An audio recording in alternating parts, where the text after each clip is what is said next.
West Coast. Good morning on the East Coast. Hey, y'all know who it is. Y'all know what time it is. It's a little earlier than we're accustomed to, but we're here. I am Angela Nirvana, your hostess with the mostest. Hey, it's good to see you this morning, family. It's 6 a.m. out here on the West Coast, 8 a.m. Central Time, 9 a.m. Eastern Time right now. And I'm so glad to have you on the live. Thank you for being here. Thank you for your energy in this movement. We are so blessed and so fortunate. Shout out to all of the people out there, the ADOS people, the ADOS movements putting in work. There's more than us, family. There's Africa Town. Met them last night at a meeting of all the movements to help keep Black LA in circulation. If you're not already aligning forces with other movements in your region, you must, family. We're collectively coming together. This particular initiative is around gentrification. Man, I had no idea how much nonsense is going on out here, especially surrounding the marijuana dispensaries. Oh, we're going to talk about it a little bit today. And all the drama surrounding the ADOS movement, family. You know what? If we are on the lips of everyone, that means we're doing something right, family. Yes, we are. Be proud of what you're doing to put in work over here in the movement. But don't be distracted, family. Know that all distractions are equal. We got too much work to do, right? This is an election year. So we cannot afford to allow the petty to get in the way of the mission, which is reparations in a Black agenda. That's where we live. That's our address. That's our square, family. Don't let these Tyreeks and No Face and Moist Watkins get in the way of the work. Sometimes you just have to decompress and fall back. I think our organizer circle is on a 30-day social media hiatus because we want to get involved, right? It's hard to see these fools talking about our leadership. Good morning, Trey. Thank you for being on the live. Hey, Lerone McGee, thank you for being on the live. When you come into space, family, let me know where you're herald from so I can give your chapter and your city a shout out. Let me know where you're slinging bricks. Yes, we just cannot allow ourselves to get distracted, family. That's what they want. They want us to be so busy in defense mode that it ties our hands when it comes to our reparations and a Black agenda. Folks don't understand. The ADOS is here. We hear like a steady drumbeat. We're not going anywhere. Right, family? Not until they cut these checks, which will be in our lifetime. And you have to understand, family, sometimes things have to fall apart to come together.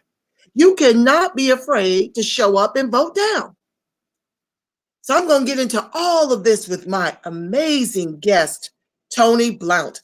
Let me bring him upstairs so I can introduce him to those of you who don't know him, which I find it hard to believe that you don't know him because he's putting in work in the Apple, NYC. Let me bring him up, then I'll introduce him, and we'll get into the show. Stand by.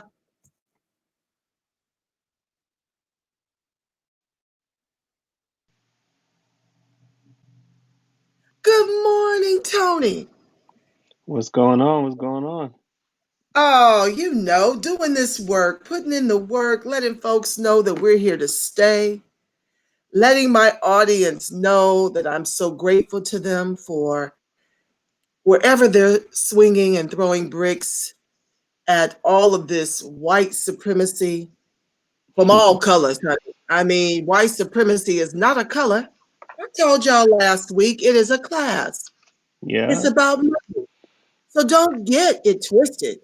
Don't act like we're not going to have haters amongst us, right, Tony? Oh, for sure. Without a doubt. Without a doubt. Yes, well, before I dig into this topic for today, which is lineage versus culture and other ADOS hot topics, family, let me know in the chat if you can see Tony Blount from New York City. On my end, it's showing him as blue, but I clearly saw him downstairs. Now that I brought him up from the lobby, I'm not seeing him, but please let me know in the chat that you see him. Oh, thank you, Lerone McGee. He says he loves my Facebook Live videos. Well, I'm so grateful to you. There would be no me if there were no you. So thank you. All right. So, Lerone or Trey, anyone in the chat, let me know that you see Tony. That would be so helpful. In the meantime, I can hear him, so the show must go on. You know how we do, family. We have to Yeah, push I through see these it on little the technical Facebook now. challenges. Oh, good. You see Yeah, it? Then yeah. I'm cool. As long as everybody can be seen, that is a blessing. Well, as I mentioned before, Tony Blount heralds from New York. Let me give you a little tea on his background. He is an incredible. There he is. Thank you. I see you now, Tony. Thank you. All right. Thank you, Be Live, for finally letting me see my guest. But let me tell you a little bit, just a snippet of this man's background. He's so impressive, family. Tony Blount was born in Boston, Massachusetts, and raised in the DMV, Silver Spring and Largo, Maryland. He is the oldest of three kids, a husband and father of two. Tony currently resides in New Haven, Connecticut, and splits his time between Connecticut and New York, where he works in the aviation industry. While Tony is an avid creative in writing, singing, songwriting, and vocal producing, he has, over the last couple of years, found most of his free time dedicated to studying, creating, and organizing for ADOS. He grew up feeling that his deepest passion was for his people. Don't we all have that in common in this movement? Hmm. From childhood, like from childhood, we've just been loving on our folks and wanting to do everything we can to advance us and not really knowing where and how to do that. Let me get back to his Hmm. bio. He grew up feeling that his deepest passion was for his people and often struggled with how to put that passion into action. He was, for a time, the political engagement chair for the Urban League professionals in Hartford, Connecticut. After discovering the Breaking Brown YouTube channel, however, Tony truly was able to align with his tribe and gain a sense of purpose with the political work that needed to be done. Tony co founded ADOS NYC, which has grown from a meetup to an ADOS political organizing group in New York. He also co founded the Black Civics podcast, which focuses on political and civic history and education for ADOS. Welcome, Tony Blount. Thank you. Welcome. Thank you. Thanks for having me. Oh, this is so impressive. Um, we're just so grateful for all the work that you're doing in the Apple on the East Coast. Can you share a little bit with the audience? Not Hmm. everyone is from the ADOS movement. Some people are Right, right, tuning in, what we're all about. And the goal of this show is to discuss the hot topics, to right, make the right. case for reparations some more, and to grow our chapters. So tell us a little Hmm. bit about what you've been doing. Man, well, the biggest thing in terms of what I've been doing here in New York is just really getting the ADOS message out there. I think education at this point is key. A lot of people want to dive head first, just straight into the political part, figure out, what candidates they can help run and all that. But I think the most important thing we've done is doing stuff like ADOS one-on-one classes, actually going out in the community, passing out flyers. So a lot of it is just that heavy political education, letting people know what ADOS is, going kind of to the topic of the day, letting them know about their lineage. And in New York, that is really important because New York is kind of unique. Well, I'd say New York and possibly parts of Florida, but very unique amongst ADOS because um, there's a much bigger mix of black immigrants in New York, and in a lot of the areas we're not always the majority of black people in those areas. So figuring out exactly what ADOS means and kind of this cultural melting pot here and what's important to us is it's very important helping people find their tribe. And so that's been a lot of our work here. We're also interfacing with candidates, leading up to 2020, figuring out who we can help support or what we should be worried about. Um, yeah, and that's been a lot of it. It's been hard work out here. Yes, indeed. It is hard work, especially when it comes to distinguishing who we are. Even though we Hmm. are the majority, nationwide, I do believe that Black immigrants are about, I want to say, from one of my prior shows, 10% of the Black population in this country. Hmm. And so we're 90%, but I just find this huge push to silence us on every front. I lived in New York City for many years and was a part of the theater, television, and film community. And I find recently that a lot of the leading roles in major motion pictures are going the way of Black immigrants, mostly trained in London. Yeah. And that's problematic because ADOS need that work. And why is Hollywood in such a push to cast Black immigrants to tell our stories? What are your thoughts about that? That is troubling to me in the seat of my soul as an actress and producer and director that heralds from New York City while Mm. living in LA. What are your thoughts? I think media has always been used as a tool of control, and I think to me it feels like a strategic way to kind of erase us. Um, while we may not understand exactly who we are in terms of all ADOS waking up to it, um, white supremacy makes no mistake about who we are. Like America knows who we are, and America knows that they are purposefully pushing us out of these roles. I mean, whether you're talking about, the Harriet movie, the upcoming Fred Hampton movie, or even, fictitious roles like I can't remember what's that latest movie with Daniel Kaluuya, where he's playing an ADOS role, even though it's We're a talking about fictitious movie. Queen and Slim. Queen and Slim. In all of these movies, because by them doing that, I feel like they'll get less resistance from the actors in terms of portraying us however they want to, for one. For two, they take our power away by portraying roles like Harriet, roles like Fred Hampton. These are black heroes. Like, these are real black people that went out and did larger than life things, made the ultimate sacrifice. And to have those people just be, knocked off the board and portrayed by someone who, simply just has the same skin complexion as us, it's worrisome, and Yes. yeah, and to me that goes into them kind of muddying the culture and making us feel like melanin alone creates one big culture, and that's not the case. You're absolutely right, which brings us right into our topic of Hmm. lineage versus culture. Um, Yeah. this is, I did a show with Don Page on the Black immigrants, rather, excuse me, masking ADOS failure in this country and Hmm. why it is imperative to have distinction, the ADOS distinction.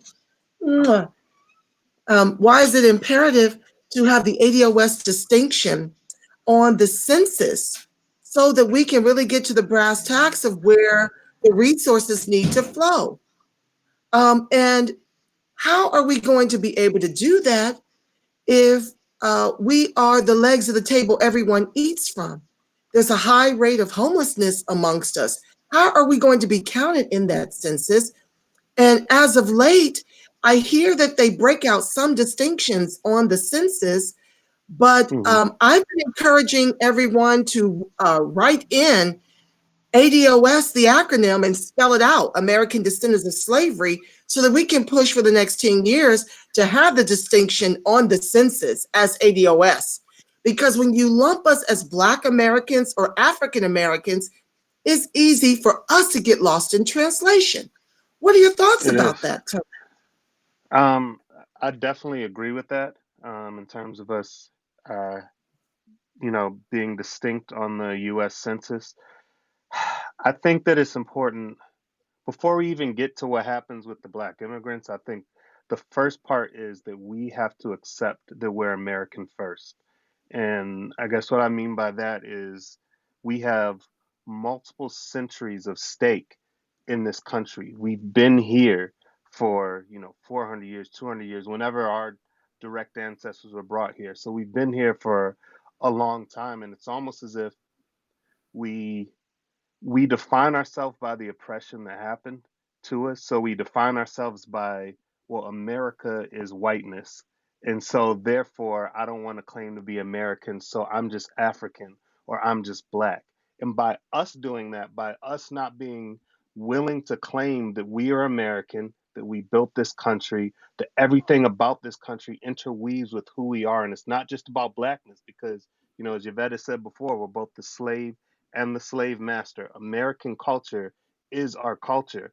So by us embracing that first, then we already take away the ability for others to come and swoop in and say they're the same as us. So we partially do it to ourselves by being unwilling to embrace our Americanness so then other people can come in and be just black like us, or we can just all be African together. So I think the onus starts on us to know who we are first and then take those steps like making sure that, we have a distinction on the US Census Bureau, making sure that when we talk about ourselves and the specific needs, that we don't just say black, that we don't say people of color, that we don't just say minority, that we use ADOS.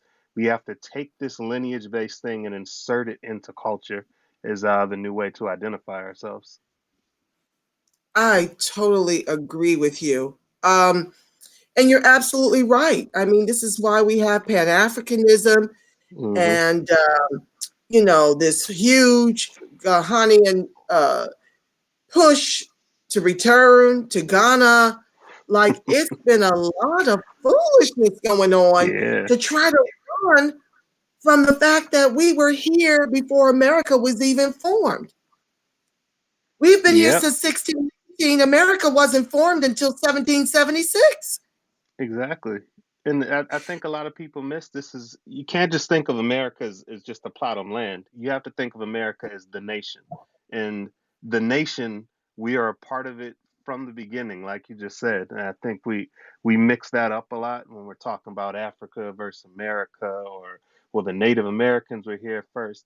Okay, that's true. Native Americans are on this land first, but we're talking about the nation because America's, the most powerful nation in the world, and that was built on our backs, and we were here from the beginning. So we have to take onus of that.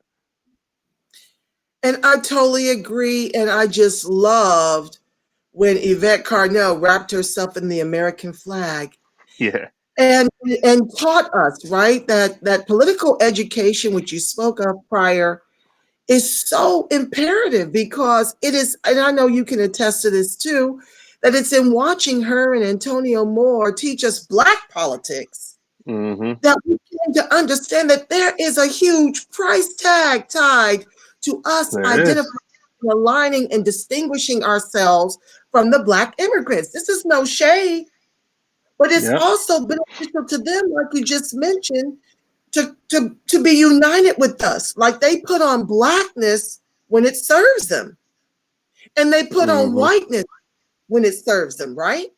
Like Right. they put on Blackness when it comes time to apply for our civil rights, like free education. Now you're identifying as one of us and taking up space at the Ivy League colleges.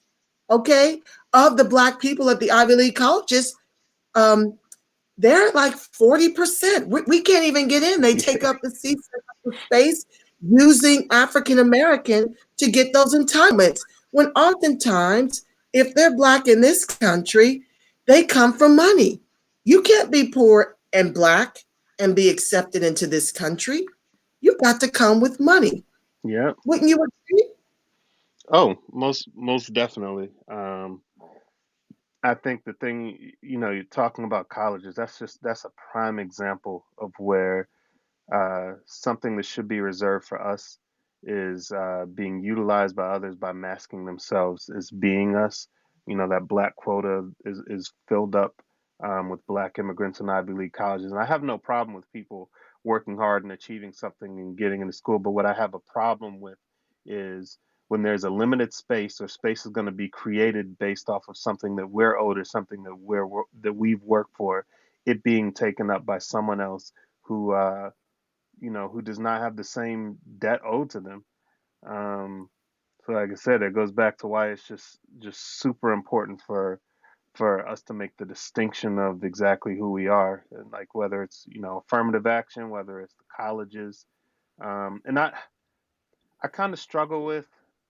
I don't know if it's always done on purpose by black immigrants. Like to a certain extent, I think that may also be a cultural thing, especially the younger generations of black immigrants. I don't know if they purposely go out and say, I'm gonna mask myself from blackness necessarily, because quite frankly, especially here in New York, a lot of people I talk to that when they hear about ADOS kind of take offense originally. When you really start breaking it down and take the time out to talk to a lot of them, those that are reasonable, like you make a valid point. Because like the point I make to a lot of them is, let's say my parents were born in the United States. They go to Haiti, they have me.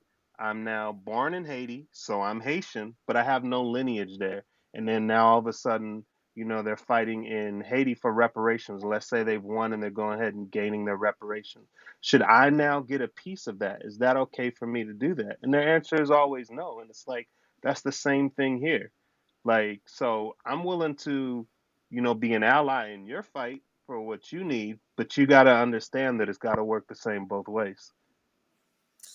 Wow, well, I love that they're open, and I tend to agree with you there. I don't think that they're being malicious. I think that they've been about as duped about it as we have.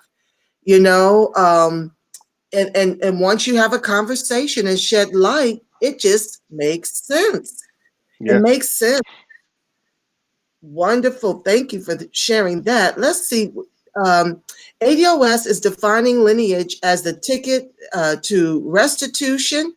It is killing the idea that a ticket can be obtained through shared culture.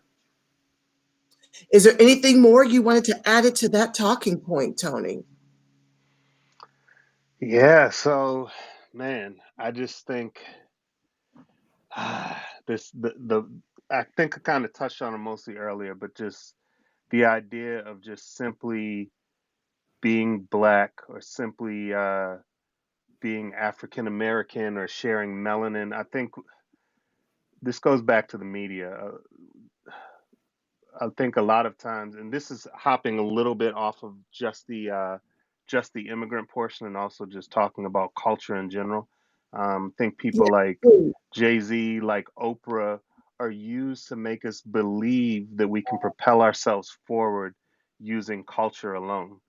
And whether it's coming up with quick quick rate ways to get rich, the black empowerment, the you know that's buy black, investing in black banks. Um, I think there's this general idea that we can elevate ourselves with culture, and it just gets so muddied when we're doing that because that's not going to work. Sandy Darity's already laid out. Um, all of the economic points in terms of the fact that we're excelling in all of these different areas, whether it's education, we excel pound for pound, whether it's saving, we save more, um, yet we're still falling short. And all of these things are pushed to us as if we need to elevate ourselves culturally in order to bring ourselves up. And where I think black immigrants kind of fall with that is that they're almost held as this standard that we need to aspire to. Well, when Jamaican families come over here, they just get 5 jobs and they work extra hard and look what they've done.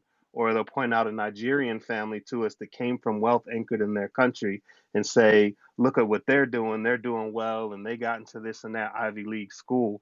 And culture is just so fickle because it's so easy for them to take these little different examples that have nothing to do with us and kind of utilize that to make it seem like it's on us. And like I said, go back to another thing Yvette says. She talks about us not blaming ourselves, and those kind of imagery, both the imagery of successful Black immigrants and the imagery of these one-off super successful Black celebrities, make us feel like it's on us. It makes us feel like it's a cultural thing instead of it being a lineage-based claim that we have.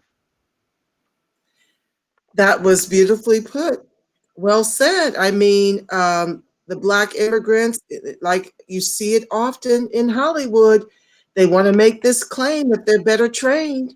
And it's like, Hmm. how can someone be better trained at being ADOS than an ADOS? Like, Yeah. the beauty of our people is we don't need to be trained in London. It's a lived experience. Yeah, Okay. As a it performer is. myself, I drew on what I knew. Hmm. And we are, by and large, a very spiritual people that are able to connect um, in beautiful ways to the truth of who we are. And it's very relatable. It's always been, whenever I've hit the stage or the television or the film industry, whenever I've done projects, you can't train to be ADOS, which is why No. oftentimes people will see them in the role and say, well, that's not quite believable. I remember Samuel Jackson saying, I wonder in Get Out, had, had they used Native American descendant of slaves, he didn't use that word, that acronym, but I wonder if they used someone who's had that lived experience in this country and put them in that role, the different nuances that would have been brought to that film versus using someone who is acclimated to interracial dating. That's the Hmm. thing in Europe and has been forever. But how much more could you have gotten from someone who had the lineage here? So you make a very, very fine point because they're given opportunity. How do you expect us as American descendants of slaves to even compete with Africans who come over here with like white money? Hmm. Some of them we have unpacked on Yvette and Tone's show descend from slave traders. Yeah. That's what they got in their lineage. Okay, we would be the Osu people, right, Tony? There's Dahlia, Hmm. which descends from slave traders, and there's Osu, which are the slaves. Those are the people who Right. have to stand in line for a lottery. They have to be selected like a lottery to get access to this country. And I Yeah. think they give one every few months or something ridiculous. Yeah. So we have to, I just love this topic because we have to say it loud. We're ADOS and we're proud. Like we can't be afraid to show up as that, and we can't be afraid of that new identity. That new identity is Hmm. tied to our justice claim family. We must embrace it. I just want to Let's say something real quick. Do you mind if I say something real sure quick? jump in. Um, Not at all. Going back to kind of what you're saying about some of them also coming from slave holders, I think it really brings up the point about defining what white supremacy actually is. And because when we think Yes, of white supremacy, we simply think white, but white supremacy is just it is an entire system that spans across continents, and it's about power. It's not simply about whiteness. And I think what a lot of people fail to realize, and this is why it's important to kind of decipher this lineage based claim that we're making, is that race is fabricated. Like, there's no biological way that you can go in and say, this person is black, this person is white. Race, in and of itself, is a creation. And is a creation made, if you go back to talking about Bacon's Rebellion, and when, poor whites, indentured servants and black slaves are about to rise up, they realized that the best thing to do is to keep poor white people pitted against um, quote unquote black people. And then, thence came chattel slavery where we were pushed even further down than we already were.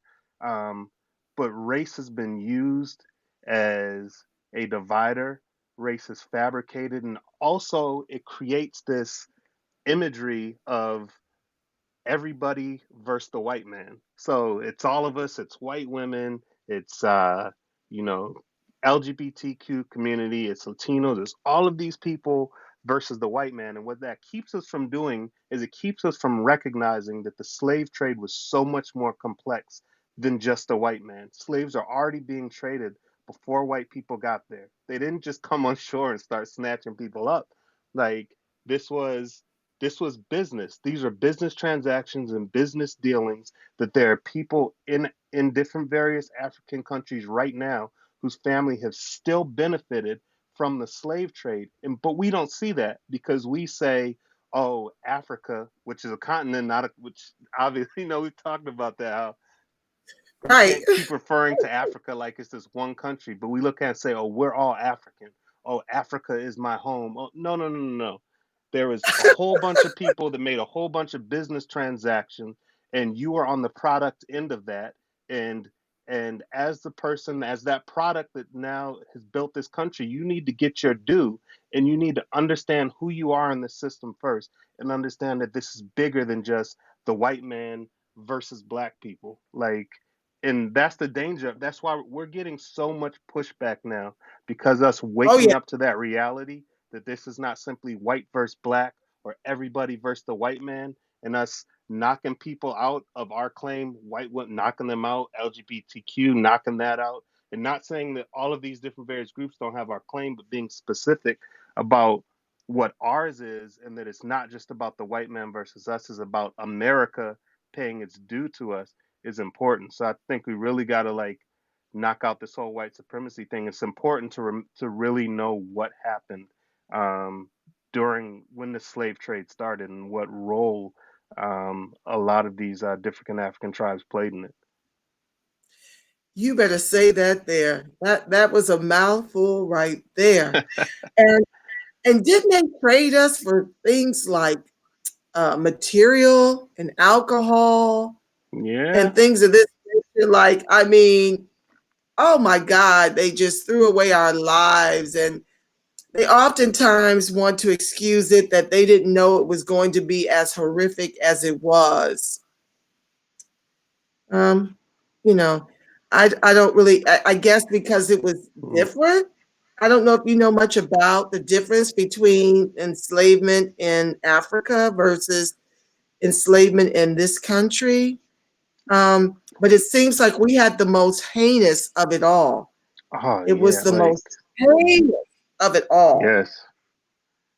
Yeah, I you think it's know. important to remember that most of the, and I don't have the exact numbers on this, but the majority of slaves that came over during the transatlantic slave trade did not come to the United States of America. They were going to, I think the majority were to Brazil, and then a lot of them to the Caribbean. Yet at the height of slavery, we have the most slaves. So and this goes into the uniqueness of what chattel slavery is. Why was slavery so successful here, and why were there so many slaves if most of the slaves weren't coming to this country? And the answer to that is simply that we were bred. We are being bred unlike anything that's happened in the history of the world. And it was generations upon generations being, and it was happening as at an accelerated rate. Daughters were being taken from their families and forced to have children young. Like black men were being, essentially traded out like we were cattle. Like buck broken, and had multiple people that they were making, children with, and then sent to the next plantation. Like it's horrendous when you think about how They, we were just bred. you are so right. They literally had breeding farms, family. Mm-hmm. Yeah. And this is why we fight. And this is why, if you're not in this fight, you need to pick up a brick and get Yeah. involved. Yep. Got We to. got work to do, and I mean a lot of it, because I just, and maybe you can shed light on this, Tony. Uh, We just weren't taught these things. I wasn't. Let me speak for myself. And I'm not trying to throw the boomer class under the bus necessarily, but it boggles my mind that I'm in my 50s and I'm just now learning Black politics. Like, I saw my father fighting locally and waving the red, black, and green flag and wearing the dashiki, and he gave me a little insight. But I feel like our work is so much more uphill because of all the distractions in the Black folks that have been self interested in lining their own pockets. Yeah. They've not really taught us how to fight. And so sometimes it feels overwhelming, the work that is cut out from us, because it feels to me like since Martin Luther King and Malcolm X was taken out, that and they got access to whiteness, that folks just went back to sleep. They got their affirmative action, they got their pensions, they got their homes, and then they just didn't really do any more work. And then you've got these organizations like in Cobra and all these other organizations that are trying to disparage us. And Hmm. Dr. Claude Anderson, they're not willingly passing the torch now that we have figured it out on our own. Does it feel that way to you, or were you involved and connected to movement work all your life? Because to me, the movement, we never get an opportunity to just be still and to get comfortable. Yeah. And for me, it feels like they got access to drink from the same fountain, use the same toilet, be educated in the same schools, and like there's this huge chasm. Like folks just thought the fight was done. The fight will never be done. There will always Yeah. be a reason to protest because we're Yeah. gonna. If we get the right, we gotta fight to keep the right. What are your Yeah. thoughts? Well, I think that the one thing I say with the boomers, because I deal with it, I battle with my dad regularly about this stuff, him being a boomer. And one of the things I realize is we also have to be careful not to blame them because we don't know what we don't know. And I think they had gotten to a point where they felt like there was regular, steady progress that was happening, like they were gaining access to those things. And it almost took another generation or two for it to be realized that it wasn't working. And to us looking at it now and looking at the data, we're like, oh, of course, well, that's got to be obvious. Like you didn't know you were broke, you didn't know that we had zero assets, that you had nothing to Right, pass down. Like you weren't looking at incarceration. What happened with the crack epidemic, but we were again we we became so connected to culture that we got lost in that and we got tricked into believing we were doing better when we weren't because more of us were going to college, because more of us were getting higher incomes or getting into managerial positions, but that wasn't necessarily equaling out to the bottom line, because what we should have been looking at is that um, despite us getting into more managerial positions, we should look beside us at the white Americans working beside us and realize that how are we making the same thing, but they own their house outright and I'm still renting. And these are the type of things, or even for a lot of the boomers obviously own property also, but still didn't have generational wealth, true generational wealth to pass down. So this movement really, I know for me, it really opened my eyes because up until someone pointed me toward Javette, I was personally on that whole, all right, we're gonna start a black business network. And if every black American just buys from other black businesses and we don't buy from white businesses anymore and we bank black, then they'll be forced to listen to us and then we're going to build wealth that way, just like they did at Black Wall Street in Tulsa. And I was doing a lot of talking and there wasn't real data behind what I was saying. So I was talking to one of my friends about it, actually one of my coworkers at the time. He was like, "Yo, check out this video from Yvette." And I don't remember what the first video was that I watched, but I remember that I didn't like it, like because I felt like it was giving me despair, like letting me know how bad everything was. But I went back and I right. kept watching it, and over time, like at first, like my first couple months of watching her, and this is back when it was her and Irony, And I was thinking, why is this Why? lady telling me everything bad, but she's not giving me any solutions? And now I realize that you first have to realize what the reality is before you can Right. create what the next solution is. And we've got to wake up to the reality. And I think it's this is why I say, going back to what I said originally, why it's so important, why education is important. Excuse me, lose my voice a little here. First within our Oh, no. family and then within the community, because even like within our families, making people like my father, like the other boomers, understand you're broke. There's no black middle class. It doesn't really exist. Um, I had, interestingly enough, this movement is kind of it's been interesting in terms of shaking up who our friends are, who our Yeah. acquaintances are.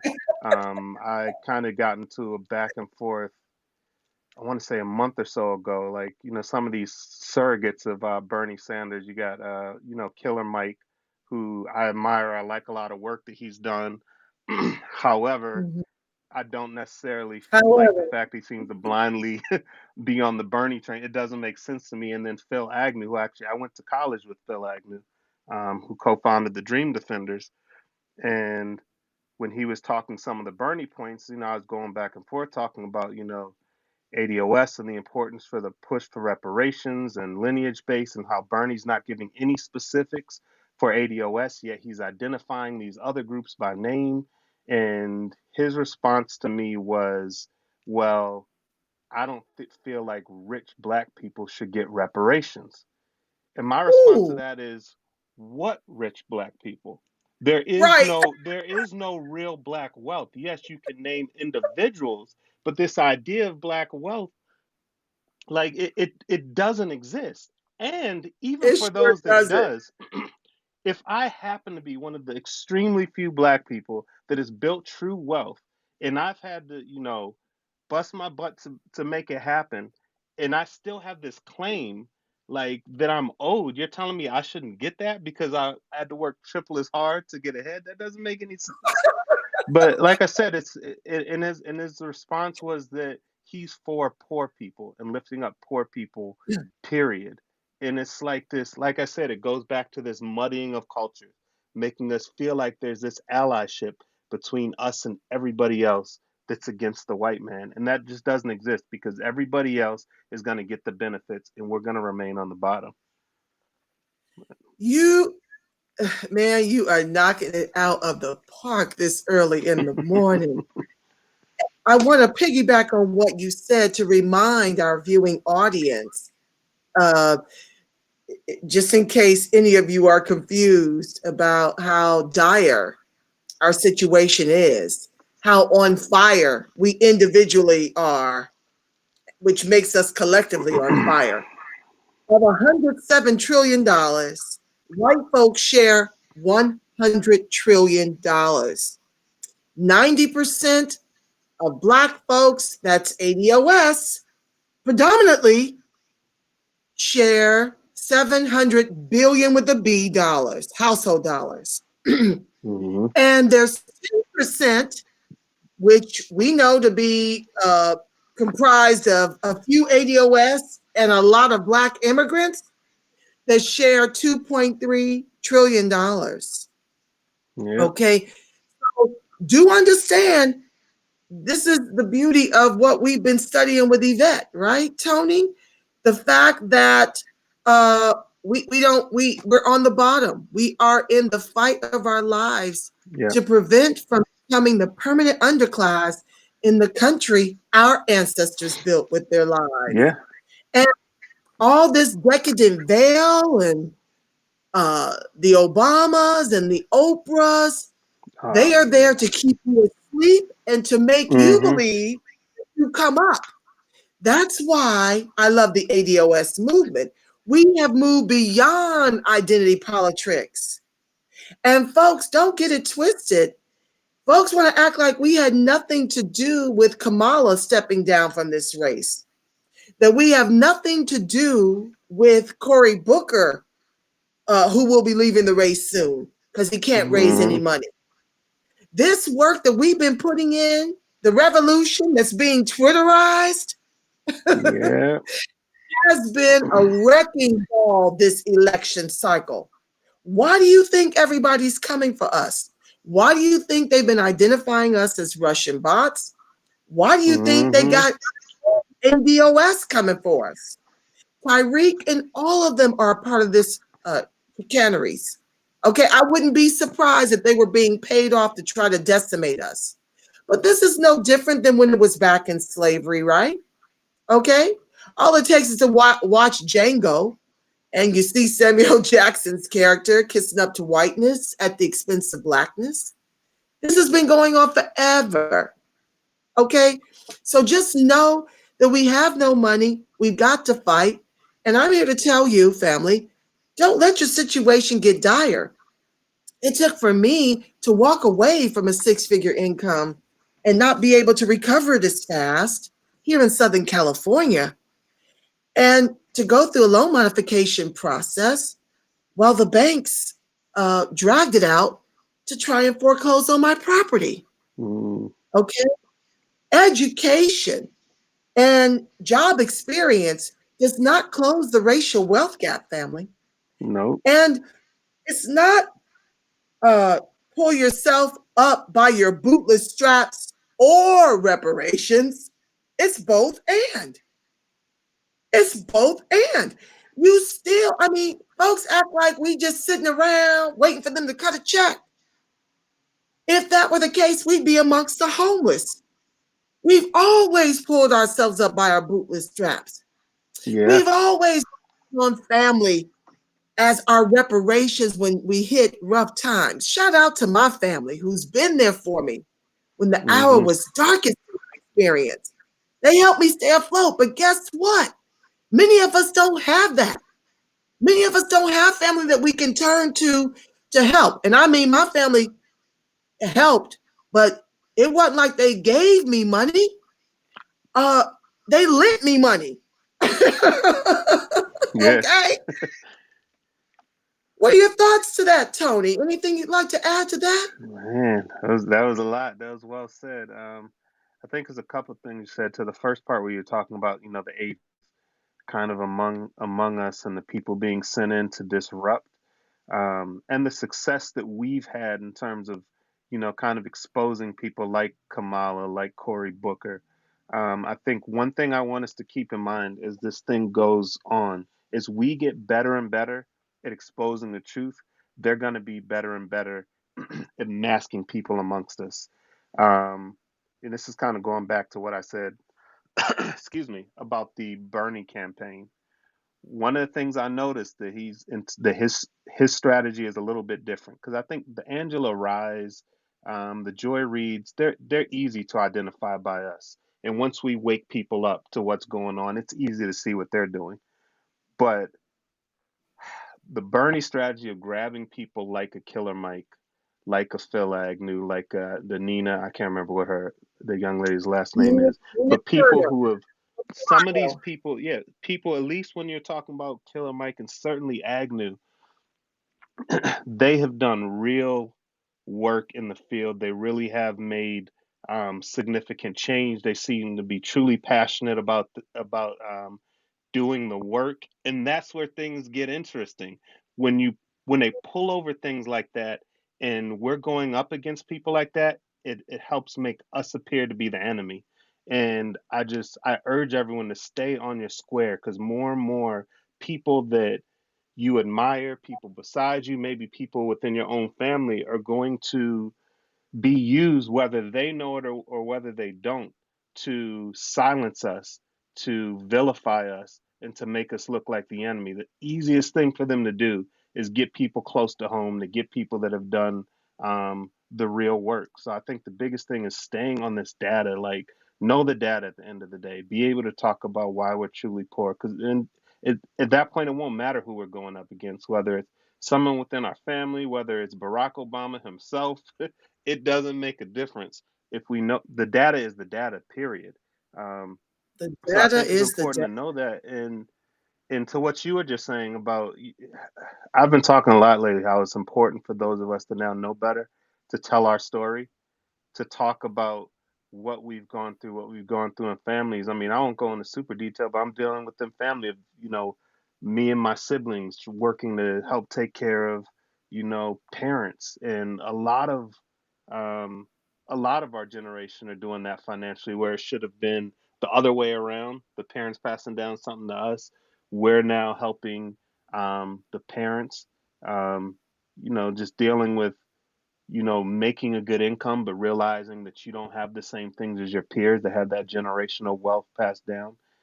So I think it's important that we tell that story, tell those stories, make it okay for other people to come out and tell their stories, because that's how we start realizing Right. where we're really at, that we're really at the bottom, that there's really no difference truthfully on paper when you're looking at the actual money, at the actual numbers. There's no very often no difference between those of us that live in a so-called middle class neighborhood or have a six-figure job, and those that live in a housing project in the city. Very often we got the same amount of money when you start boiling it down, when you start taking those assets and then subtract the liabilities.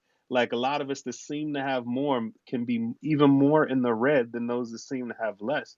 We just maybe You happen better to have speak more that income to truth. keep things afloat, but we got to start. And that's the big difference. I remember I pointed out this summer, I was driving with my daughter in the car through a nice neighborhood. It's like a really nice neighborhood out in Long Island, New York. And I was pointing, there's Rolls Royces and Lamborghinis and all that stuff passing by. I was like, there's a difference when you drive through this neighborhood, because these people, when they buy those cars, it's not just that they can afford them, they're buying them cash.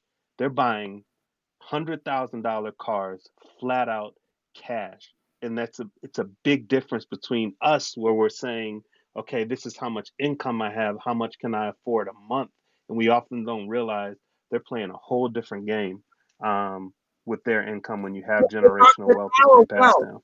with the wealth that was built on the back of our Exactly. ancestors. Yes. We were Yes. huge. Mm-hmm. And I'm telling you, it's very difficult, to your earlier point with watching Yvette and feeling so much despair. Yeah. It is really difficult to be around white folks in the workplace and hear about how they took off 3 weeks from work for European vacations, or they're over in Africa or wherever else that is exotic, Yeah. luxurious. It is very difficult to hear that and have the political education I do now. Like, oh my goodness. I remember growing up, in my early 20s and going out for job interviews. Mm-hmm. And, I really had to talk myself down from going in there angry, because I Mm-hmm. realized that father teaching me Black politics, I had some understanding of how it's ridiculous that I'm having to come in here and beg from you for a job. Like, Yeah. that would be in my energy.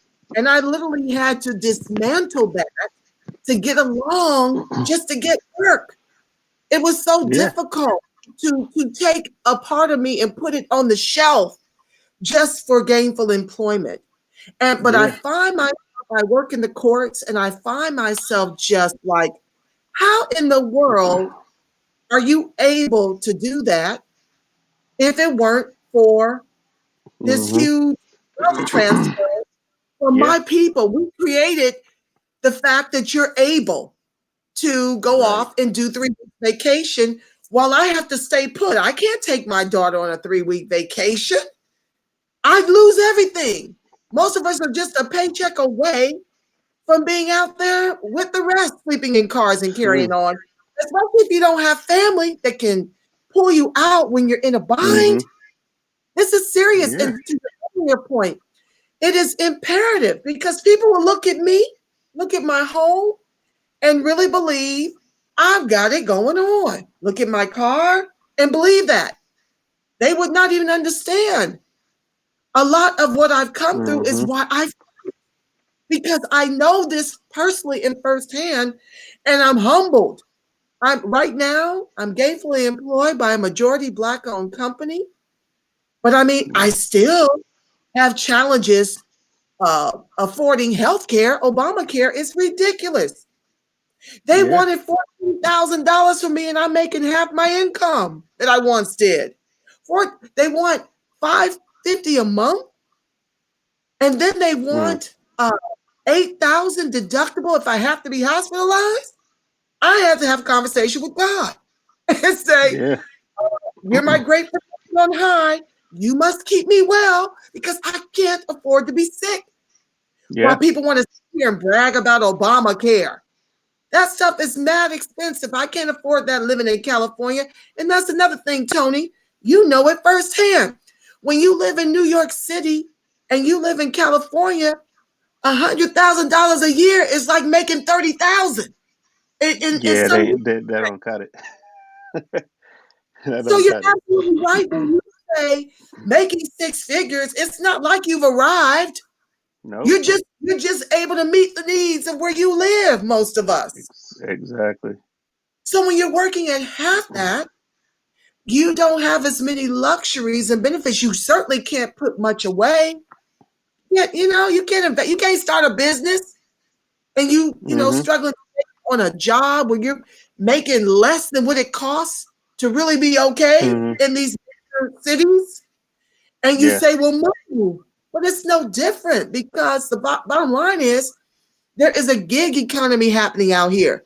I've got people Yeah. with master's degrees driving Uber and delivering food because we don't have the Mm-hmm. complexion of protection, family.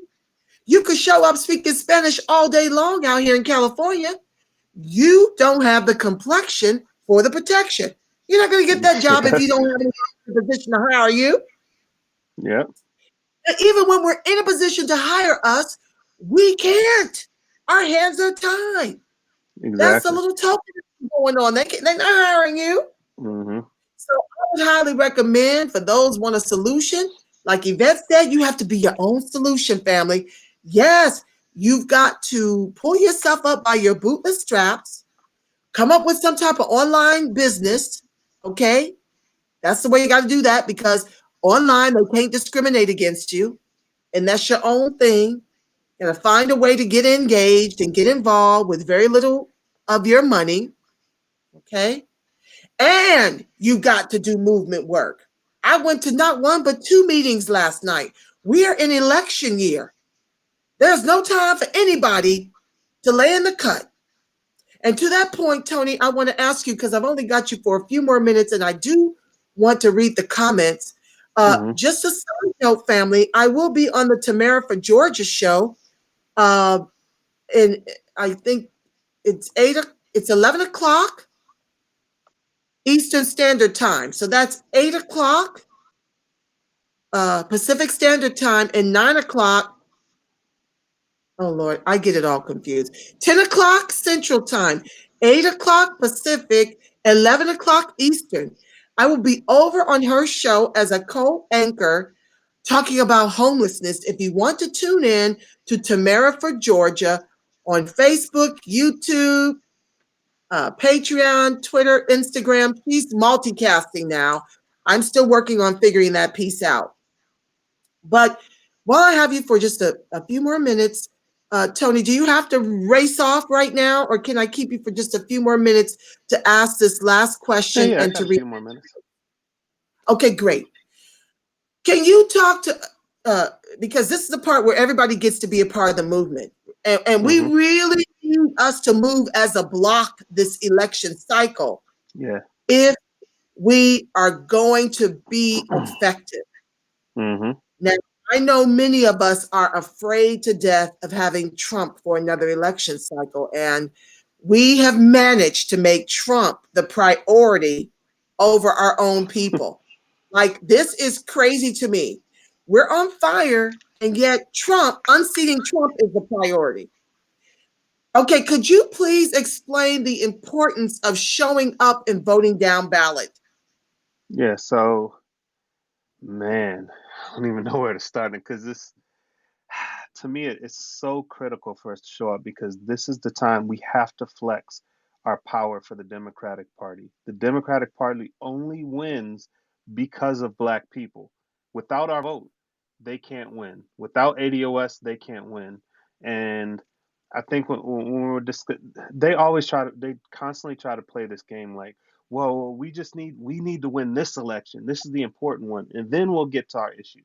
And that has been going on for generations. Like this is always the deal. Oh, we just got to get this person out of office, and we got to get Bush out of office. We got to get Reagan out of office. And then very often the person that precedes them creates policies that are even worse for us because we didn't make sure that we weren't forcing a black agenda. So a lot of, based on the polls from supposedly the last election this past November, a lot of black people at large are not showing up for the vote, and I'm concerned that that may happen in this upcoming election. That even people that aren't as involved in these politics or don't know what's going on are disheartened because they feel like their voice isn't being heard.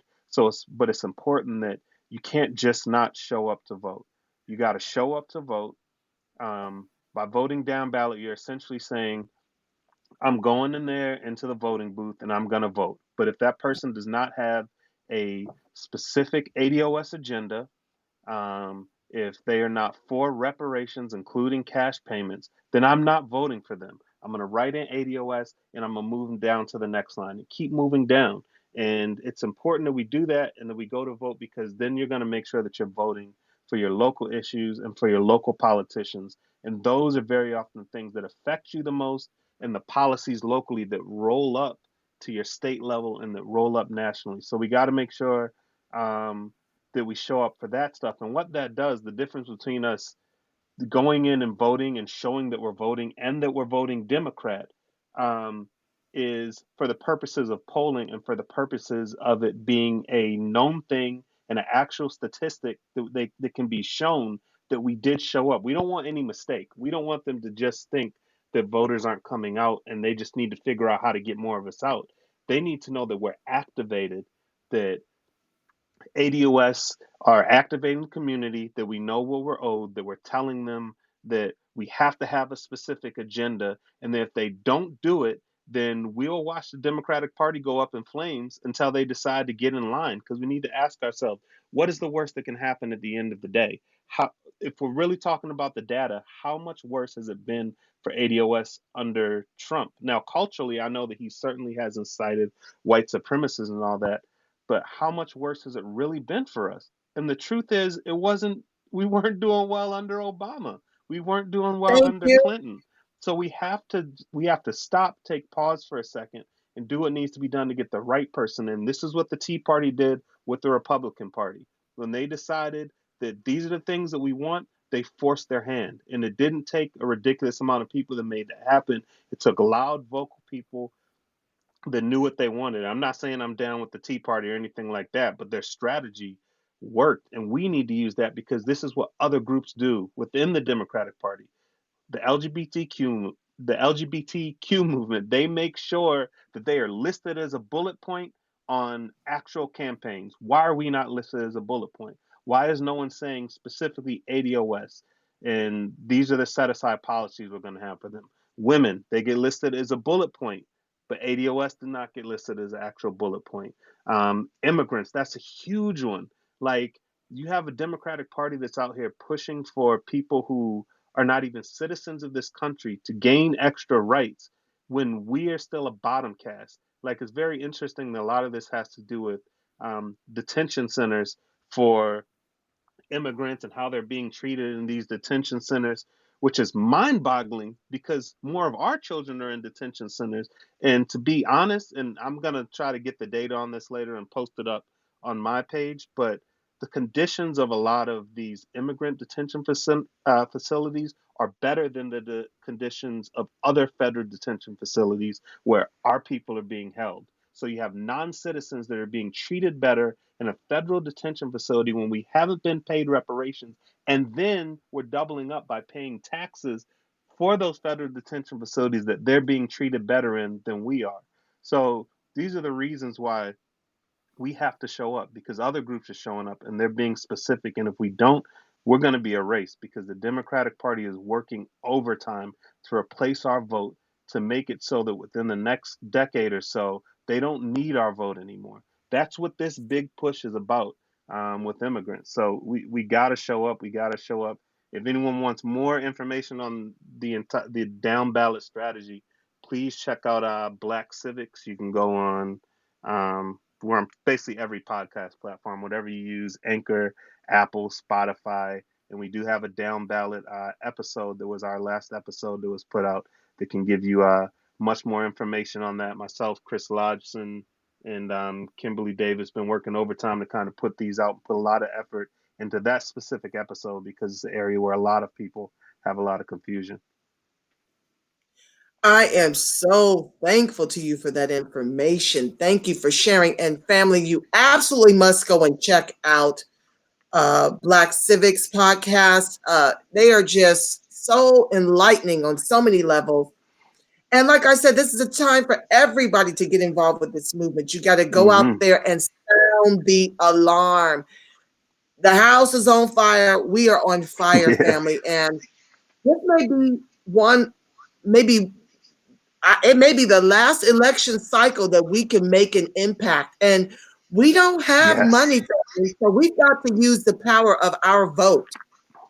Okay, we got to show up and vote down. And let me ask you this, Tony: Mm-hmm. do you have fears of voting down ballot? Because let me explain. I don't know of any anybody running on a federal level that is full throated about reparations or a Black agenda, which means we run the risk of having a Republican House and Senate. What are your I, thoughts I, about that? I've got I've got zero fears about that personally. Like I understand the danger. Well, let me backtrack that a little bit. My only fear about that is that the um, the federal court system is being completely shifted around beneath us, and we're not just talking about the Supreme Court. We're talking about on the appellate court levels, the lower court levels. Um, there is that. That is to me the one danger and the one risk that we run is that so much that deals with us, that deals with discrimination, is decided on a court level, and then those courts are really hard to reverse once they start being shifted around in a big way. So that is the only concern I have in terms of who the president is, who the senators are. None of them are doing us any good anyway. The Democratic Party isn't giving us anything that's going to be beneficial specifically to ADOS, and they continue on with these lift all policies where they're going to help everybody, but we still remain at the bottom. And we have to decide that there's a point where we take a stand, where we say enough is enough. And I think what blows my mind is when you explain the down ballot strategy and the response that you get. So you're just so essentially you're voting for Trump. You're going to let Trump win. And my That response to that is, so what I'm telling the Democratic Party is I want a specific ADOS agenda and reparations. If you give me that, you have my vote. So it's not me saying I want Trump in office. It's them. You need to go ask them, why are come you on, willing to allow Trump to be in office? Because you won't just give them a black agenda. This is simple. right, Like, this is so easy. It's laid out. ADOS101.com. It's laid out. This isn't rocket science. All of the data is out there. come Like, the on, Democratic Party is choosing to make Trump president.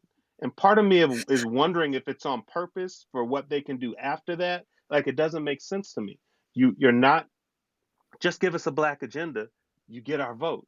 Like, right. deep down, I know what and Come this on. is me with it's my own small conspiracy theories, but I truly Bring believe that it. part of the reason the Democratic Party is fighting so hard to give the minimum that they have to give to ADOS voters in order to win is because they fear that if we're made whole, then the party will die. And what I mean by that is the Democratic Party thrives off of chaos and confusion. Like, that's how they've maintained the position they're in, is by keeping everyone in constant fear.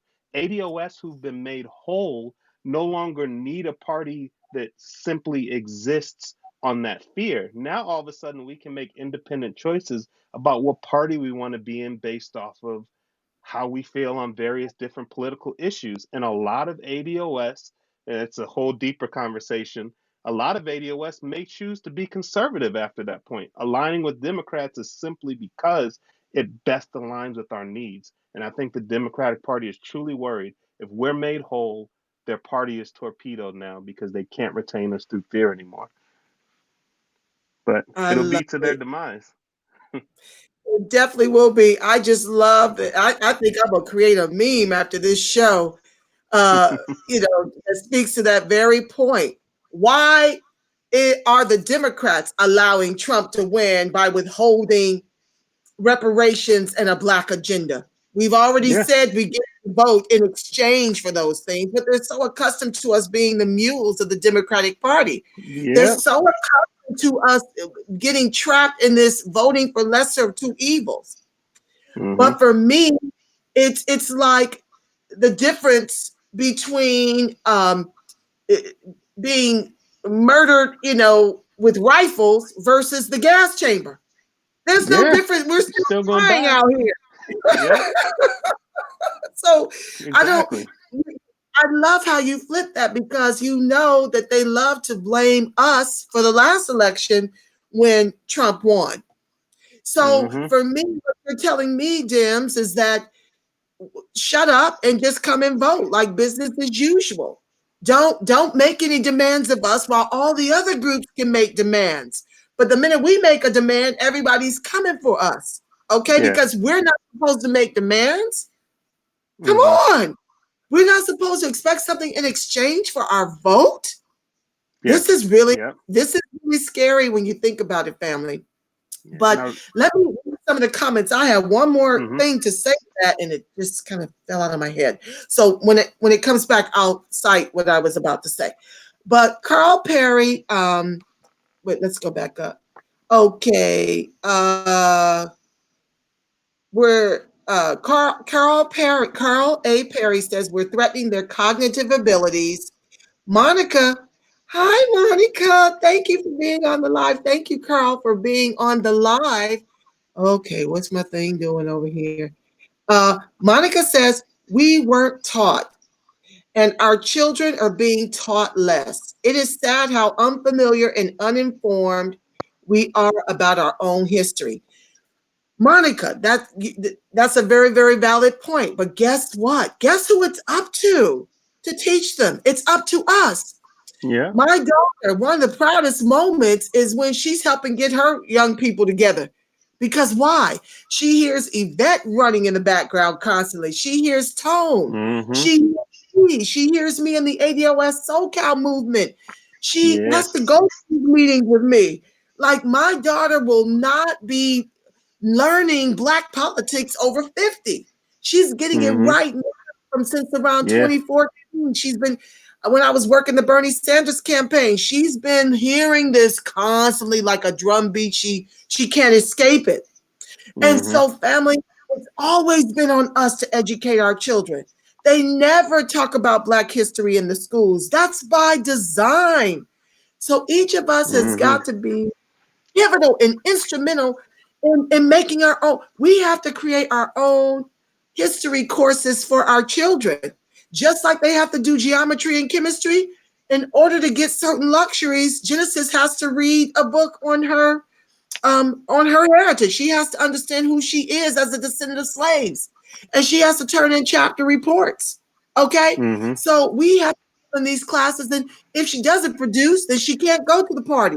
She can't go shopping at the mall. She gets her iPhone taken because Mm-hmm. that work is more pivotal for me than the subjects that they're teaching in school. That's the work that's going to free you. Yeah. Okay. The education in who you are will free you. And furthermore, I tell her constantly, you have to pick up the mantle when mommy leaves. When Mm-hmm. mommy transitions to this earth, it's on you to continue this fight and Yeah. understand as long as we are amongst white supremacy in this country and we are the minority in terms of numbers, we will always have to fight. Even once we get reparations, we will have to fight to keep it. We Yeah, have to we will. fight all the way up to getting it. And even making the distinctions around it because they want to give Mm-hmm. this debt to everybody. Okay, so we've got to fight to get it, and we've got to fight to keep it. because it needs to be paid in the trillions over multi generations.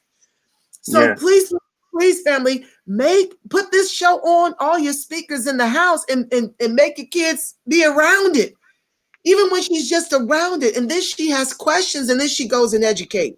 I hear my yeah, daughter doing things with this information. It's on us, family, to teach our children. Did you want to add anything to yeah, that, Tony? yeah. A couple things. One to what you said, and one to a comment I just saw pop up. To what you said about education, I think that is key in terms of us teaching our kids, us building out that education. But then I think we have to take it a step further. And this ties back into vote down ballot, actually. We have to go into the voting booth on our local politics and make sure that we're showing up at school board meetings, we're showing up voting about education because we need to stuff ADOS down our education department's throat. They need to be talking about Black history 24/7. Well, not 24/7, but every day of Pretty the much. year when these kids are in school. This needs to be integrated into American history, and us doing that is all decided by our vote. All of these school districts, all these public school districts are run by school boards. So once we decide what needs to happen, we then now need to take it, and yes, it's on us to teach our kids, but we also pay taxes and we have to put those tax dollars to work. If we're going to pay into the school system needs to do its job. And its job is to teach our children the correct history. And if they're not, if we're having to spend all this extra time doing it ourselves, then there's a disconnect. Then we have to force them to do the same thing. And it's not going to be perfect. We're always going to have to supplement that. But until those things match up in terms of them teaching what we're having to teach, that means that there's work to do in those voting booths. There's work to do at the school board meetings, at the PTA meetings. Um, and I just saw, Absolutely. yeah, yeah. I And saw a comment. to your point, go Yeah, ahead. please. No, no, finish No, your no, thought. no. I Go don't ahead. want you, because I lost my thought. Go ahead. No, I got it. It's in my head. Okay. I just saw someone comment, I guess, about this is why we need a third party. I think that was going back to when you're talking about down ballot. So I just want to stress the importance of until we are made whole, until we get reparations, until we get everything we need on the Black agenda, a third party is not going to work. The reason it's not going to work is because we have to think of ourselves as a voting block. Like we have to vote together in our leverage. We're a minority. So our leverage is in the Democratic Party. It's within this two-party system. If we try to split off and create a separate party, we lose all leverage. Nobody has to listen to us like anymore, period. Like our leverage is within the Democratic Party. They have achieved what they've achieved with us throughout the years, and they can't win without our vote. So what we're And they doing when we're owe talking, us. they owe us. So what we're doing when we're talking about voting down ballot and we're talking about specifically voting Democrat, I understand if you're a person that's like, well, my values are Republican or I don't agree. I get it. But at some point you have to decide what are my most important things. And for ADOS, what we're deciding is that these items on the Black agenda, getting full restitution or reparations, these are our top items, regardless of how you feel about gun control, regardless about how you feel about abortion laws, all these different various things. If you can't live, if you're being erased, that's first. And for us to get those things done, you have to vote Democrat because it's the only place you can leverage power. So we have to do it together. And I understand that that may not be, where some people want their allegiances to lie. And I understand these ideas. This creating a third party idea is kind of like let's just create our own businesses and create another Black Wall Street. It's not going to work because we don't have the power. The power we wield is what we leverage as a minority within the system that's already there. If we try to create our own, we're gonna fail. So I just wanted to like hit that point because I don't want people. It's not that it's a bad idea in what it sounds like. I said that's for the future. Get reparations and restitution first. Then if we want to create our own party, all right, cool. If that's what works at that point, but we gotta get there first. We can't go doing that right now. I love that. Well, 2 points. Also, run for office, family. Start small, start local. We need Hmm. ADOS all up and down that ballot, because ultimately we need to replace Congress with ADOS to get this done, right? Like we're going to need to be there in bigger numbers than we currently occupy. And another point, Tony, Now I know this is a little different than voting down ballot, but I like the idea of voting down ballot and having a Democratic Congress, but a Republican president. To what end? What do you? Um, well, the thing is that because we need the Democrats to give us that reparations and black agenda, Republicans aren't going to do it. They'll Right, lie to get your vote, but they're not going to do it. Look at the way they're lying to their own base. right. Okay, case in point. So my strategy would be in voting down ballot is, we're almost, I'm almost certain, and maybe it's a conspiracy theory of mine, that no matter who wins the primary, they're going to run Biden. That's who they want. They've already chosen Biden. It will not be Elizabeth Warren. It will not be Bernie Sanders. I don't care how much money you put up or how many votes you cast his way. They want Biden, and I believe Biden is Hmm. going to be at the top of that ticket. So my thing is, there's no way on the planet I'm ever voting for Biden. But what I'm trying to say here, Tony, Hmm. is that it doesn't matter who is the president. What Right, right. matters is who is Congress, and especially to your prior point about the Supreme Court. And I'm here to tell you that they're already messing with our 1860 Reconstruction era civil right law to sue for discrimination. Yeah, Imagine how many other laws on the books that they're going to be working to yeah. overturn when they've got all that political wind behind their back if it's a totally Republican Congress in the whole House and the Senate, like Oh, a true. majority. So my whole thing is yes, vote down ballot. Fill in ADOS or skip the presidency if they're not offering reparations in a black agenda, but get the Congress in a position to give us those reparations. Right. Well, That's what I think we need to do. I don't know how having a Republican Congress is going to serve us. I feel it may, destroy us faster. What are your well, thoughts? having a Republican anything is not serving ADOS because they're not about. I mean, reparations is a multi-trillion-dollar package, and Republicans are not about passing, you know, those any sort of legislation that's not simply just helping the wealthy. They're about small government, obviously, unless it has to do with military spending or whatever the case, or tax cuts for big corporations. But I think we have to stay. I agree that it can get done without the president being on board, but I think that we have to keep the same strategy, whether we're talking about president, whether we're talking Congress, whether we're talking local politics. So this just means we have to do our homework. It means that we need to know what our congressional rep is talking about, because if that congressional rep is not talking about a black agenda, especially if we know that we live in a majority ADOS area and they don't have a black agenda and they're not talking about reparations, then don't vote for them, because we have to, across the country, we have to put pressure on every one of these Congress people. They can't feel like they can just slip in because we need them there. The same with the presidential line. But what that requires is for us to do our work ahead of time. Now is the time. Now is the time to know who your congressional candidates are that are running, and to confront them if they don't have a black agenda and demand it from them. To tell that if there's someone who's brand new in terms of them running for this particular office, whether they're running for a House seat, for Senate, or whatever have you, then introduce to them the concept of ADOS. Tell them who we are. Show them ADOS 101. Show them the black agenda. What a lot of people don't realize, you can make meetings with your congressman in DC. Take a trip to DC. Don't go, always go with at least with more than one person. Make a trip to DC. Request a meeting with your congressperson. Like, sit down and talk about the black agenda, because we can't hold them responsible for what we don't tell them we need. So this is the time to do that work. Now, once they know what it is, once we've explained to them, you know what, your district is 70% ADOS, but I'm looking here at your campaign literature and we're talking about ICE and we're talking about XYZ, but I don't see anything about issues that pertain to me.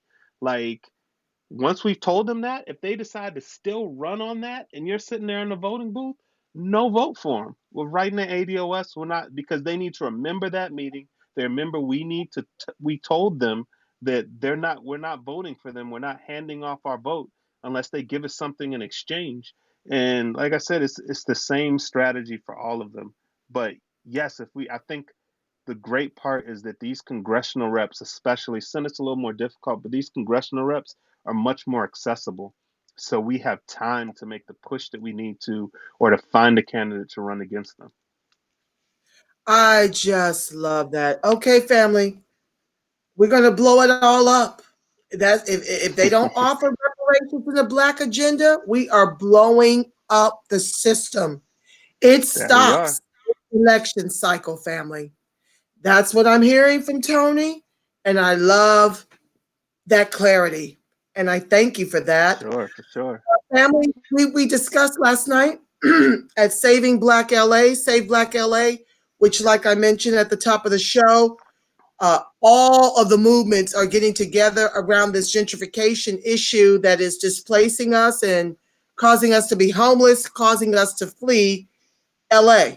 Okay. Mm, Uh, and in that meeting, we talked about taking the Black agenda around to wherever these people are, and even doing forums to invite everybody that's running to confront them all in one room hmm, about the Black agenda, about what are they planning to do locally and why isn't it on their websites.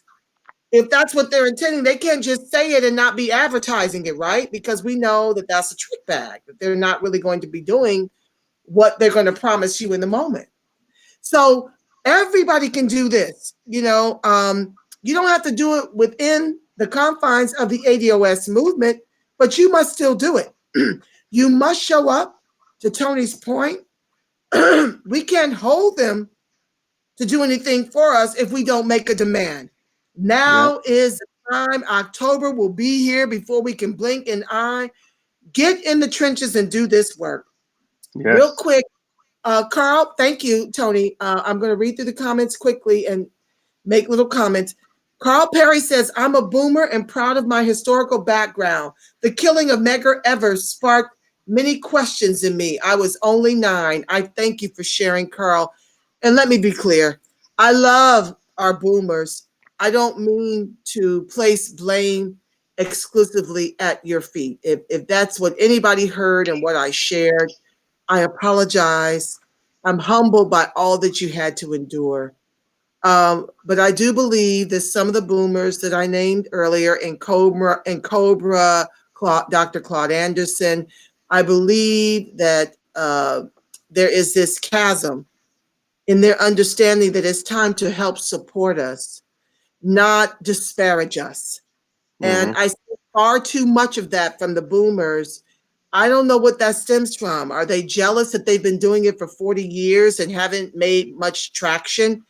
Like we've been doing it in a very limited space of time, but we've been great at social media and building a presence there. And contrary to popular belief, the revolution being Twitterized is what's got us, on a national stage, a national and international presence on the issue of reparations.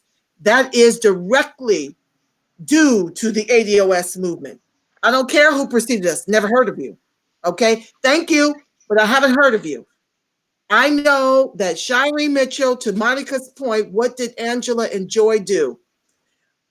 Monica, Joyanne Reed, Shireen Mitchell went on the Joyanne Reed morning show and started this Russian bot narrative after we started talking about Kamala's dreadful record when it came to ADOS and how she was masking herself as ADOS for the vote. And Shireen Mitchell went on the Joyanne Reed morning show and started talking against us as Russian bots to disparage the movement. We went on a ADOS hive and got on those Twitters and got in that ass, excuse me, and let them know that we bleed red. We are truly American descendants of slavery. And even Marshall out of DC ran into Joyanne Reed back in June. All this happened around February. In June, Marshall went to a speaking engagements of Joyanne Reed, where her whole family was there. He introduced himself to the whole family.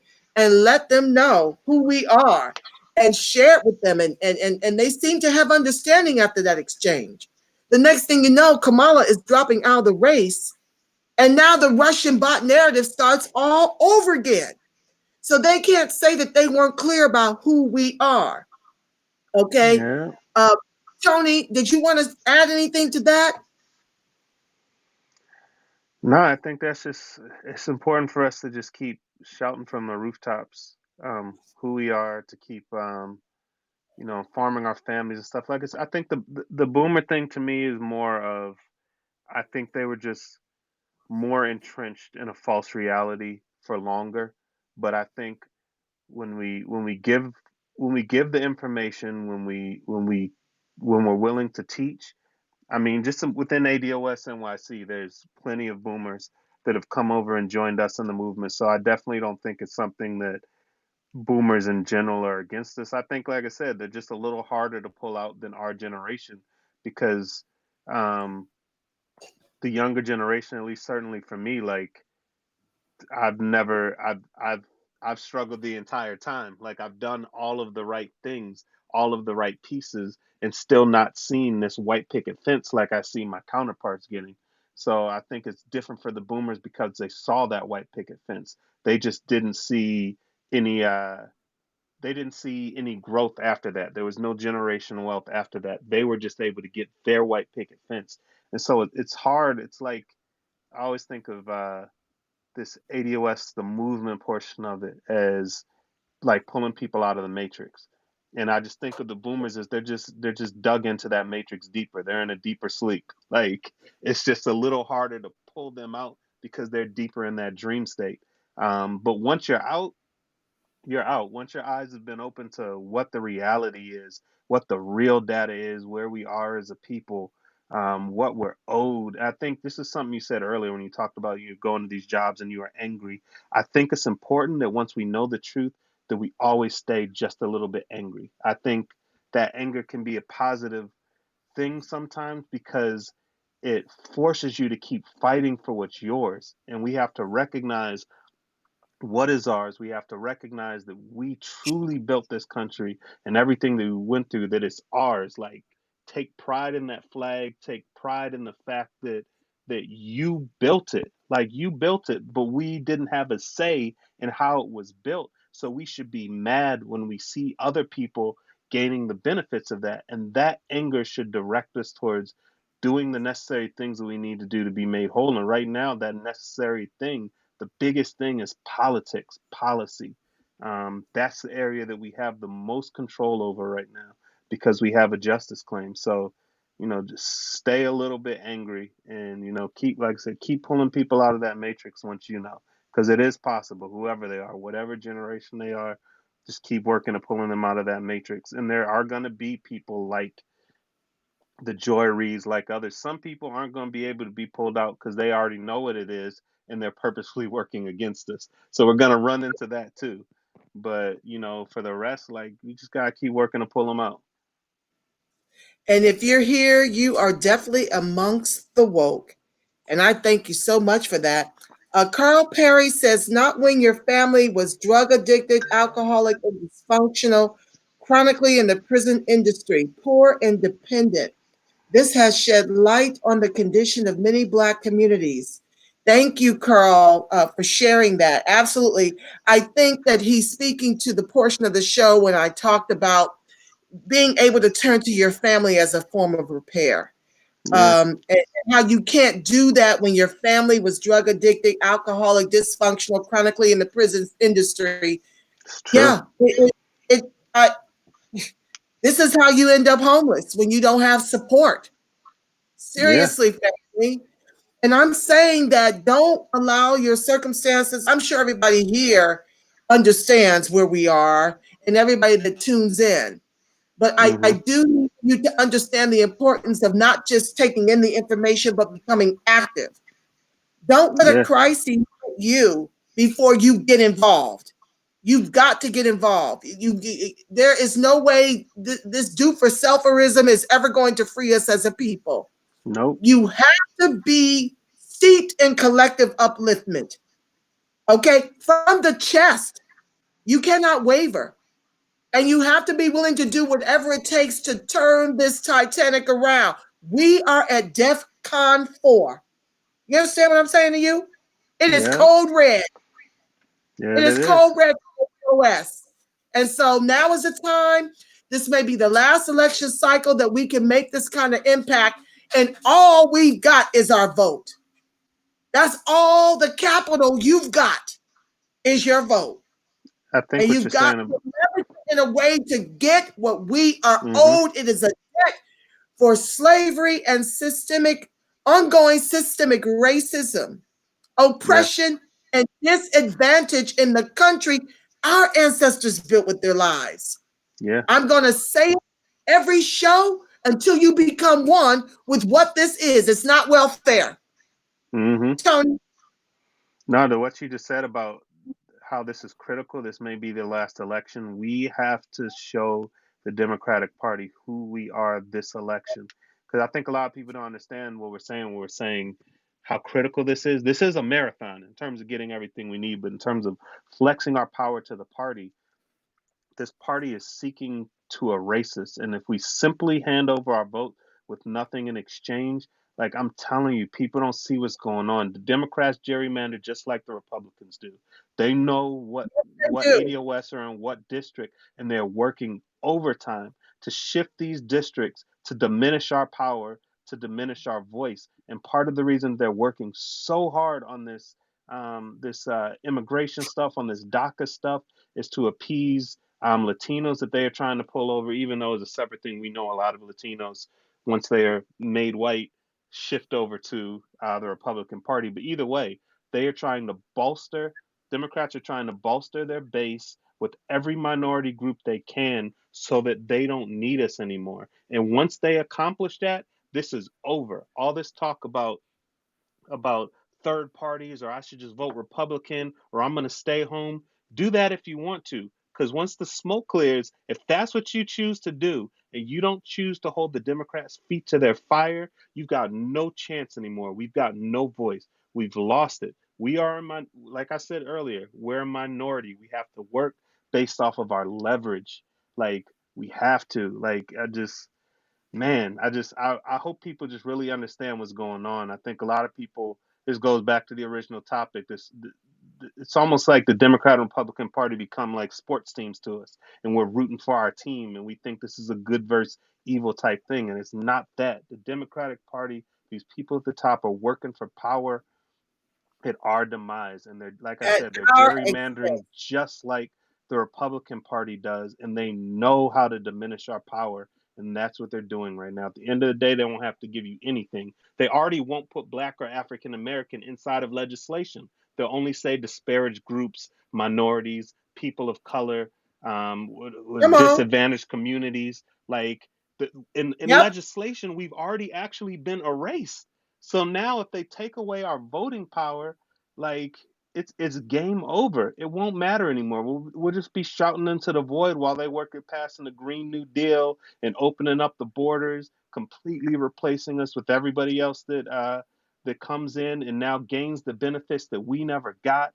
Like it's, I could go on and Oh on my about God, it, but you are hitting it out of the park. we got to And take taking this our moment. reparations and farming it out as class-based policies, which we know does not fix race. How does Hmm. curing student loan debt help the majority of ADOS? It doesn't when only 16% of us hold college degrees. Yeah, What facts. about the 84%? Come on, family. And I'm gonna be leaning in harder. I'll probably be doing more. I may have to triple up my shows because Tony, you are so lit on this show today. You got me I ready to get appreciate it. here. Hair on fire, brain just bouncing down the street, ringing the alarm, like that. You got me Yeah. wanting to run up and down like the church owls, honey. Yo, you have been fire on this show today, and I thank you. I do want to read one more comment that's addressed to you. Let's see here. He already addressed Drew about the third party, why that does not work. We have to get it from the Democrats because they are who owes us. Drew Jackson, thank you for being on the live. He also says, Tony, I've lived on Long Island for over 50 years. If the GOP is not working and the Democratic Party has not worked for us, Blacks, in over 50 years, what are our options? To me, we made Yeah, it clear, yeah, we just laid Jackson, that out. show up and vote down. Sometimes things have to fall apart to come together, family. Yep. We can't be afraid of the systemic racism we're all too familiar with. It's time to stop being afraid. We cannot afford to be afraid. Mm-hmm. I think we made that clear. Show up, vote down. That's what we can do. We've got to send a strong message to the Democratic Party. Now, I, for one, also am going to be voting for Marianne Williamson this election cycle for the primary. I feel like collectively, if we vote for Marianne Williamson, this has always been a strategy of mine, that will send a message to the establishment candidate that it is reparations and a black agenda through leading up into the general, or you're not getting our vote. I feel like this is a prime opportunity to do that. No, Marianne's number is not in the trillions, and she said some things about it not being in the trillion, but I don't believe that she's not open to it being in the trillions. Furthermore, she's never going to win. This is not about Marianne winning. This is about getting ADOS to support her in the primary to send a message to the establishment candidate that the DNC will steal to put into place, okay, before they allow Bernie. He's not going to be the pick. That would shock me if he were. But the bottom line is it's a strategy. She's the only candidate running that has been full chested, full throated about reparations. And I say that is who we need to support wherever she's polling in your state, to go out there and put your full weight of that vote behind her. What are your thoughts about that strategy, Tony? It hasn't caught fire, but that's what I I intend to do. so I have some of the same reservations about Mary in terms of her actual number, but going back to what we originally talked about voting down ballot being about, a black agenda being for reparations, including cash payments. Marion Williamson does check those boxes. Like I said, I do have a problem with her number being low because I feel like if for some reason she was able to get in, that number being low could torpedo us getting the correct number. However, like I'm okay with someone saying, all right, I'm either gonna go in, I'm gonna leave it blank, I'm gonna write ADOS, or I'm gonna write Marion Williamson. Because if you're looking at all of the candidates, she is the only one that actually checks the boxes in terms of what we're asking a candidate to do. They're not always necessarily gonna agree with us fully. That's politics. That's the stuff that you got to work on.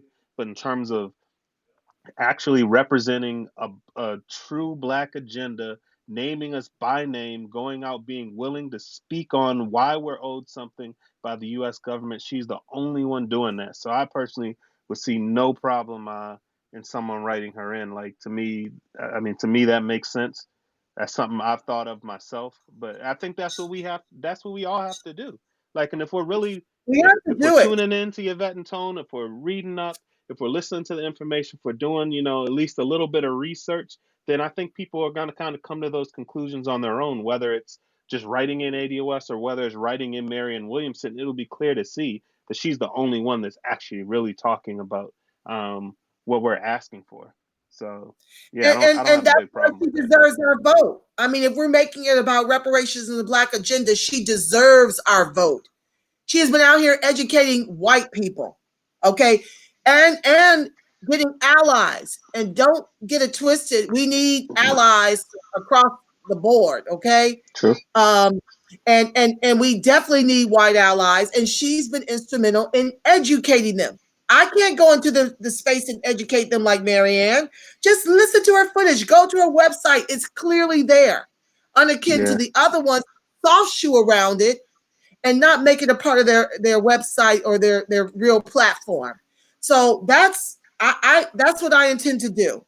I know in California she'll be on the ballot. I don't know if she'll be on the ballot everywhere, but write her in, family. Write in Marianne Williamson and send a message to the establishment candidate that they need to run on this reparations and a black agenda through the general, or write in Marianne Williamson, write in ADOS. They'll get the message. They're swift enough. Okay, let me move on. Dave Turnbull What is true for America is true in other countries. African people should be aware that voting for the Conservative Party is akin to shooting ourselves in our legs. Uh, that's I absolutely don't know, but true, David. I don't know much about African politics, but I know that it's full of greed and corruption. I don't know why folks feel like they'd rather go and dance with a devil they know not of, and move back to Africa. I'm saying put because I've traveled. I've not been to Africa, but I've traveled throughout the hmm Caribbean and understand this family. Folks wouldn't be clamoring to get into this country if where they reside was all that. No, yeah, you better embrace being American and stop idealizing and dreaming about an Africa that doesn't exist. They're at war. fetishizing. And the hardest part about their war is it's black on black. And they're allowing the colonizers now, they're Chinese. Who knows what it'll be next week? I don't know. But the bottom line is, I'd rather dance and deal with the devil I know and be in position for my justice claim. And even though I've traveled abroad and I love traveling to the islands, I've been to quite a few of them, there's no place like home, family. I hate to tell you, as bad as it can be here for ADOS, we've got it going on. Our people abroad, not so much. And that's why hmm they want to be. So don't be clamoring to be someplace where they don't even want to be. How about that? Yeah, Drew Jackson sure. says, what's wrong with education us black in a third party? Why do you think that somewhere down the line, either of these parties are going to work for the black party? What do you think is going to change? At some point, this country will need a third party. The Dim and the Reps are pulling this country, the Dim and the Republicans are pulling this country apart. Well, the bottom line is we have a two-party system right now that we have to work within. Dreaming of a third party is it's a waste of time. Yeah, it's never. It's first of all, we don't have time for that. That's something you guys can be putting together now. I don't know when that's going to take root. I actually voted Jill Stein Green Party last election cycle, but we only got, I want to say, less than 2%. Like, I think we split it with the libertarian candidate that was running. It didn't even make a dent or scratch the surface. And furthermore, we invited Bernie Sanders to join us. Jill Stein was willing to give him the top of that ticket when the Democrats were treating him like crap. But this is why you got to give Bernie the side eye. Okay, you have to give Bernie the side eye because he exposed Hillary, then told us to go out and vote for her. Then he got on the Russiagate narrative. Okay, like, you know full well why we weren't liking Hillary because you exposed her. And then you told us to go out and vote for her. Something ain't right. I don't know if he's just there to rally the base to get to transfer all of those votes over when they put Biden in position. I don't know. I just, it's something fishy going on with this Bernie Sanders piece. And trust me, I used to work his campaign. But when I saw him take that shift, my antennas went up. What's really going on? If you can send us out here to go and vote for the very candidate who's working against our own interests. But anyway, so third party has to come another day. We Yeah, we've addressed that. on that right now. We've given, yeah, we've addressed it. Show up, vote down, but definitely show up, spread the word, make this show go viral, family. I thank you so much for Yes. being in the live. I thank you, my amazing, incredible guest, Tony Blount from ADOS NYC. Inbox, Thank how can you. they reach Thank you. you, Tony? If they're in New York and want to get involved with the movement, how do they find you? Best way, go to ados.nyc. We have a mailing list there. You can contact our group directly if you want to, come out, check us out, come to ADOS 101 course, see what we're doing. So that's the best way. There's also ados.nyc on Meetup, ados.nyc on Facebook also. You can follow me on Twitter, just at Tony Blunt, TonyBlount. That's the social media network I use most. I use Facebook also, but I'm trying to catch up on like, adding people. Facebook's a little bit different in terms of adding people and keeping up with it. So Twitter is the best way to, contact me directly. But definitely, if you're in New York, ados.nyc, Actually, yeah, we have a Twitter also. So pretty much every social media network, ados.nyc, you'll find us, sign up for the mailing list, and that's the best way. I am so grateful to you for being on the show, and I really trust that you'll be back. This has been For rich, sure. I look forward to it. rich for the Friends of ADOS TV followers. I thank you, audience, so much for joining us early. I just thank you for just rolling with the sister. Okay. Thank you. It seems no matter what time I come on the live, you guys are right there to support me. And I just can't give you enough thanks for the support. Please make this go viral. Share it with everyone. They need to know this Yes. information. Put it on your Facebooks, put it on your Twitters, wherever you need to put this video. Get it out there and get the other ones that are archived. You guys can share this often, please. And with that said, I want you to make it a beautiful God inspired rest of your day. For those of you who don't want prayer, this is a very quick prayer that I do to cover us as ADOS and allies, as a movement.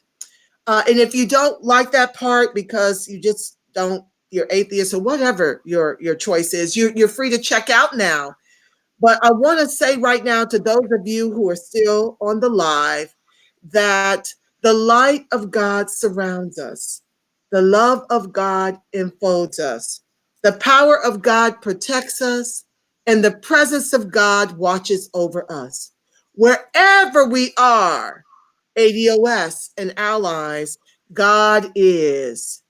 Until next week, you make it a beautiful, God inspired rest of your Saturday and your work week, family. Mwah. Peace. Love you much. Thank you, Tony. Peace. Thank you for having me.